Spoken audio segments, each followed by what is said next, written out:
आज आपण नकाशावर जो आधुनिक महाराष्ट्र पाहतो तो सहज मिळालेला नाही. त्यासाठी 106 हुतात्म्यांनी आपल्या प्राणांची आहुती दिली आणि लाखो मराठी माणसांना रस्त्यावर उतरून संघर्ष केला. मुंबईसह संयुक्त महाराष्ट्र झालाच पाहिजे या एकाच घोषणेने संपूर्ण सह्याद्री तेव्हा गरजला होता. आजच्या या व्हिडिओमध्ये आपण महाराष्ट्र चळवळीचा संपूर्ण प्रवास सविस्तरपणे पाहणार आहोत. जय महाराष्ट्र मित्रांनो, मी भावेश. आपण ऐकत आहात अज्ञात प्रवास. या चळवळीची मुळे स्वातंत्र्यपूर्व काळातच रुजली होती. ब्रिटिशांच्या काळात बॉम्बे प्रेसिडेन्सीमध्ये आजचा गुजरात, महाराष्ट्र आणि उत्तर कर्नाटकचा काही भाग एकत्र होता. पण मराठी भाषिक लोक विखुरलेले होते.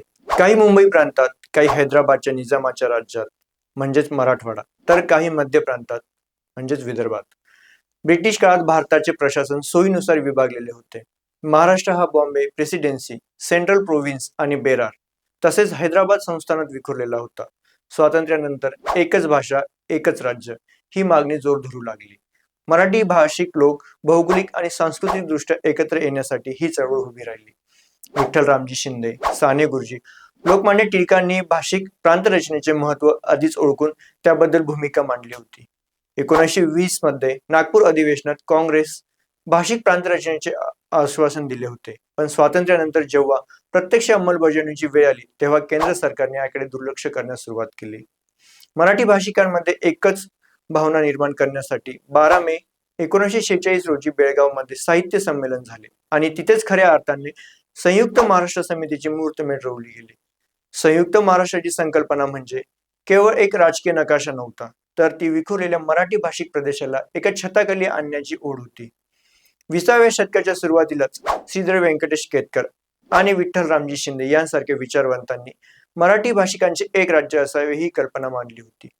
1946 मध्ये बेळगावमध्ये झालेल्या साहित्य संमेलनात गजानन त्र्यंबक माडखोलकर यांच्या अध्यक्षतेखाली संयुक्त महाराष्ट्र समिती स्थापन करण्याचा ठराव मंजूर झाला. मुंबई, मध्य प्रांतातील विदर्भ, मराठवाडा आणि कोकण पश्चिम महाराष्ट्र या सर्वांचा मिळून एक सलग महाराष्ट्र असावा. स्वातंत्र्य मिळाल्यानंतर देशाला भाषावर प्रांत रचना हवी होती. पण दिल्लीच्या गादीला मुंबई महाराष्ट्राला देण्यात रस नव्हता. मुंबई ही आर्थिक राजधानी असल्याने ती केवळ वेगळी ठेवण्याचे डावपेच आखले गेले. तेव्हा संयुक्त महाराष्ट्र समितीच्या झेंड्याखाली शाहीर अमर शेख यांनी आपल्या डफावर थाप मारली. आचार्य अत्रे यांनी आपल्या लेखणीने सरकारला धारेवर धरले आणि सेनापती बापट यांनी रस्त्यावर उतरून नेतृत्व केले. मुंबईसह संयुक्त महाराष्ट्र झालाच पाहिजे ही केवळ घोषणा राहिली नव्हती, तर तो प्रत्येक मराठी माणसाचा श्वास बनला होता. या चळवळीचे नेतृत्व विविध स्तरात आलेल्या नेत्यांनी केले. आचार्य प्रल्हाद केशव अत्रे यांनी मराठा या दैनिक या चळवळीतून अग्नी फुंकला. त्यांच्या धारदार लेखणीने आणि मर्मभेदी भाषणांनी सत्ताधाऱ्यांचे धाबे दणाणले. त्यांना संयुक्त महाराष्ट्राचा बुलंद आवाज म्हटले जात होते. एस.एम. जोशी यांची साधी राहणी आणि उच्च विचारसरणी असलेले एस.एम. जोशी हे या चळवळीचे मुख्य समन्वयक बनले. त्यांनी सर्व राजकीय पक्षांना एका झेंड्याखाली आणण्याचे कठीण काम केले. कॉम्रेड श्रीपाद अमृत डांगे यांनी कामगार वर्गाला या चळवळीत ओढण्याचे श्रेय डांगे यांना जाते. गिरणी कामगारांच्या ताकदीने मुंबई आंदोलनाला मोठी धार दिली. केवळ राजकारणच नाही तर लोककलेने हा लढा जिवंत ठेवला. आपल्या खड्या आवाजात महाराष्ट्रात पोवाडा गाऊन त्यांनी खेड्यापाड्यातील जनतेला जागृत केले. असे शाहीर अमर शेख त्यांच्या डफावर थापणे तरुणांमध्ये क्रांतीचे स्फुलिंग चेतवले. सत्याग्रह आणि अहिंसेचे प्रतीक म्हणजे सेनापती बापट. वृद्ध असूनही त्यांनी आंदोलनाचे प्रत्यक्ष मैदानात नेतृत्व केले आणि लाठ्या काठ्या झेलल्या. आपल्या रोखठोक लेखणीतून आणि भाषणातून त्यांनी मराठी अस्मितेची बाजू कणखरपणे मांडली. असे प्रबोधनकार ठाकरे. अखेरच्या टप्प्यात यशवंतराव चव्हाण यांची भूमिका महत्वाची ठरली. त्यांनी केंद्रातील नेत्यांशी संवाद साधून आणि महाराष्ट्रातील भावना पोहोचून द्विभाषिक राज्याचा गुंता सोडवला. त्यांच्या मुत्सद्देगिरीमुळे 1 मे 1960 रोजी पंडित नेहरूंनी महाराष्ट्रासाठी मंगल कलश यशवंतरावांच्या हाती दिला. मित्रांनो, संयुक्त महाराष्ट्राचा इतिहास अनेक वळणे आली, पण 1953 ते 1955 हा काळ सर्वात महत्वाचा ठरला. याच काळात केंद्र सरकारने राज्यांच्या सीमा ठरवण्यासाठी एक आयोगाची स्थापना केली, ज्याला आपण फाजल अली आयोग म्हणून ओळखतो. या आयोगाच्या शिफारशीने संपूर्ण महाराष्ट्रात संतापाची लाट का निर्माण झाली? केंद्र सरकारने जनभावनेचा विचार करण्यासाठी काही आयोग नेमले. दर कमिशन वर्ष 1948. या आयोगाने भाषावर प्रांतरचनेला विरोध केला, ज्यामुळे महाराष्ट्रात संतापाची लाट उसळली. जेव्हीपी समिती, जवाहरलाल नेहरू, वल्लभभाई पटेल आणि पट्टाभी सीतारामय्या यांच्या या समितीने मुंबई महाराष्ट्राला देण्यास नकार दिला. सर्वात मोठा वाद होता मुंबईचा. मुंबई ही आर्थिक राजधानी असल्याने या महाराष्ट्राला मिळू नये यासाठी भांडवलदार आणि काही बड्या नेत्यांचा दबाव होता. मुंबईला केंद्रशासित प्रदेश बनवण्याचा किंवा स्वतंत्र ठेवण्याचा प्रयत्न झाला, ज्याला महाराष्ट्रातील जनतेकडून कडकडून विरोध केला. आयोगाची स्थापना आणि उद्देश 29 डिसेंबर 1953 रोजी भारत सरकारने राज्य पुनर्गठन आयोग नियुक्त केला. याचे अध्यक्ष होते न्यायमूर्ती फजल अली आणि सदस्य होते हृदयनाथ कुंजरू व के.एम. पटणीकर होते. या आयोगाचे काम होते भाषा, भूगोल आणि प्रशासकीय सोय लक्षात घेऊन देशाचा नवा नकाशा तयार करणे. संयुक्त महाराष्ट्र परिषदेने या आयोगासमोर संयुक्त सादरीकरण. आयोगाची स्थापना आणि उद्देश हे होते 29 डिसेंबर 1953 रोजी भारत सरकारने राज्य पुनर्गठन आयोग नियुक्त केला. याचे अध्यक्ष होते न्यायमूर्ती फजल अली आणि सदस्य होते हृदयनाथ कुंजरू व के.एम. पटणीकर हे होते. या आयोगाचे काम होते भाषा, भूगोल आणि प्रशासकीय सोय लक्षात घेऊन देशाचा नकाशा तयार करणे. संयुक्त महाराष्ट्र परिषदेने या आयोगासमोर सविस्तर सादरीकरण केले. त्यांची मागणी केली होती मुंबईसह विदर्भ, मराठवाडा, कोकण यांचा मिळून एक महाराष्ट्र प्रांत असावा. मराठी जनतेला खात्री होती की हा आयोग भाषिक न्याय देईल. आयोगाचा अहवाल महाराष्ट्रावर अन्याय. परंतु 10 ऑक्टोबर 1955 रोजी आयोगाने आपला अहवाल प्रसिद्ध केला आणि संपूर्ण महाराष्ट्रात खळबळ उडाली. आयोगाच्या शिफारशी धक्कादायक होत्या. आयोगाने विदर्भाचे वेगळे राज्य म्हणजेच महाविदर्भ सुचवले व मराठवाडा आणि पश्चिम महाराष्ट्र यांचा मिळून एक प्रदेश सुचवला आणि सर्वात मोठा धक्का म्हणजे मुंबई महाराष्ट्र देण्यास नकार. आयोगाचे म्हणणे होते की मुंबई ही बहुभाषिक आणि व्यापारी केंद्र असल्याने ती स्वतंत्र राहावी, कारण द्विभाषिक राज्याची राजधानी असावी. या निर्णयामुळे मराठी माणसाच्या स्वप्नांचा चुराडा झाला होता. मुंबईशिवाय महाराष्ट्र ही कल्पनाच कोणाला मान्य नव्हती. जन आक्रोश आणि राजकीय पडसाद यामध्ये फाजल अली आयोगाचा हा अहवाल येताच मुंबई निदर्शनं सुरू झाली. सेनापती बापट, एस.एम. जोशी यांनी या अन्यायाविरुद्ध शंख फुकला. संयुक्त महाराष्ट्र समितीने हा अहवाल फेटाळून लावला. याच काळात द्विभाषिक राज्याचा म्हणजेच बॉम्बे स्टेट पर्याय पुढे आला, ज्यामध्ये गुजरात आणि महाराष्ट्र एक होते. पण मुंबईवरचा दावा सोडण्यास महाराष्ट्र तयार नव्हता. या आयोगाच्या शिफारशींमुळे मुंबई गोळीबार झाला आणि चळवळीचे उग्र रूप धारण केले. थोडक्यात सांगायचे तर फाजल अली आयोगाच्या नाकारानेच मराठी मनाला संघर्षासाठी अधिक प्रबळ केले. संघर्षाची ठिणगी पेटली होती. नोव्हेंबर 1955 ला मुंबई केंद्रशासित प्रदेश करण्याचा निर्णय जाहीर झाला आणि मुंबईच्या गिरगावातून संतापाचा ज्वालामुखी फुटला. 18 नोव्हेंबर 1955 रोजी कामगारांनी पुकारलेल्या संपाने मुंबई ठप्प झाली. फ्लोरा फाउंटेनच्या परिसरात जेव्हा हजारो मराठी बांधव शांततेने मोर्चा काढत होते, तेव्हा तत्कालीन सरकारने आंदोलकांवर लाठीमार आणि अश्रुधुराचा वर्षाव केला. पण मराठी पाऊल मागे हटले नाही. आचार्य अत्रे यांच्या मराठा पत्राने या संघर्षाला वैचारिक धार दिली, तर शाहीर अमर शेख यांच्या पोवाड्याने तरुणांच्या रक्तात क्रांतीचे वारे भरले. या संघर्षाची तीव्रता एवढी मोठी होती की त्याचे पडसाद दिल्लीच्या संसदेत उमटले. महाराष्ट्रावर होणाऱ्या अन्यायाचा विरोध म्हणून अर्थमंत्री सी.डी. देशमुख यांनी आपल्या पदाचा राजीनामा दिला. त्यांच्या एका राजीनाम्याने संपूर्ण देशाचे लक्ष या लढ्याकडे वळवले. यशवंतराव चव्हाण, एस.एम. जोशी, श्रीपाद अमृत डांगे या नेत्यांनी जन आक्रोशाला दिशा दिली. गावोगावी सभा झाल्या, काळे झेंडे दाखवण्यात आले आणि अखेर सरकारने जनभावनेपुढे गुडघे टेकले. घटनेची पार्श्वभूमी हीच की ऑक्टोबर 1955 मध्ये फाजल अली आयोगाचा अहवाल आला होता, ज्याने मुंबई महाराष्ट्राला देण्यास नकार दिला होता. मराठी जनतेत संतापाची लाट होती. केंद्राने मुंबई केंद्रशासित करण्याचा घाट घातला होता. 18 नोव्हेंबरला प्रचंड संताप झाला, पण सरकार आपल्या निर्णयावर ठाम होते. 21 नोव्हेंबर 1955 हा मुंबईचा तो काळा आणि ऐतिहासिक दिवस होता. दुपारची वेळ होती. हजारो कामगार, सामान्य नागरिक आणि विद्यार्थी मुंबईसह संयुक्त महाराष्ट्र झालाच पाहिजे अशा घोषणा देत फ्लोरा फाउंटेनच्या दिशेने निघाले होते. सेनापती बापट यांच्या नेतृत्वाखाली लोक शांततेत पुढे सरकत होते. पण अचानक शांततापूर्व आंदोलकांवर अश्रुधुराचे नळकांडे फोडण्यात आले. पोलिसांनी लाठीचार्ज सुरू केला आणि क्षणार्धात परिस्थिती नियंत्रणाबाहेर गेली.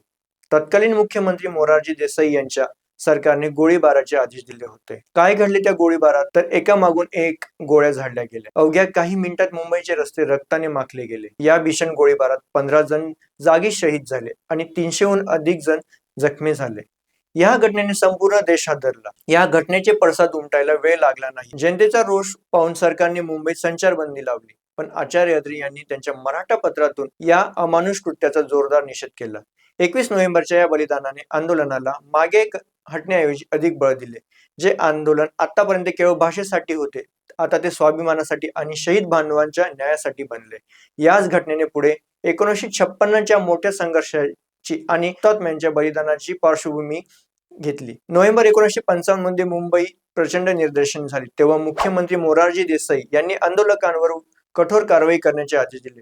फ्लोरा फाउंटेन म्हणजे आजचा हुतात्मा चौक परिसर गोळीबाराने हादरला. मुंबईसह संयुक्त महाराष्ट्र झालाच पाहिजे या घोषणांनी आकाश दुमले होते. या आंदोलनात एकूण 106 आंदोलक शहीद झाले होते. सेनापती बापट, एस.एम. जोशी, प्रल्हाद केशव अत्रे आणि शाहीर अमर शेख यांनी आपले लेखणीतून आणि वाणीतून जनतेला जागे केले. अत्रेंच्या मराठा दैनिक या चळवळीला धार चढवली. संघर्षाचा काळ होता 16 ते 22 जानेवारी 1956चा. मुंबईच्या रस्त्यांवर संचारबंदी लागू होती, पण तरीही लोक घराबाहेर पडले नाहीत. मुंबईसह संयुक्त महाराष्ट्र झालाच पाहिजे या घोषणांनी आकाश दुमदुमले होते.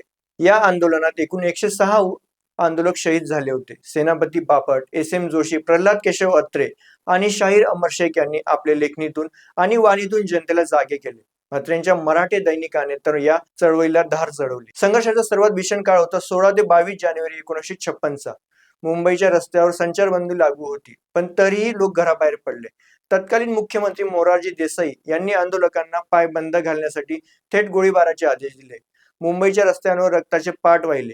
पोलिसांनी केलेल्या अमानुष गोळीबारात एकूण 106 आंदोलक शहीद झाले. त्यामध्ये 7 वर्षाच्या बालकापासून ते वृद्धांपर्यंतचा सर्वांचा समावेश होता.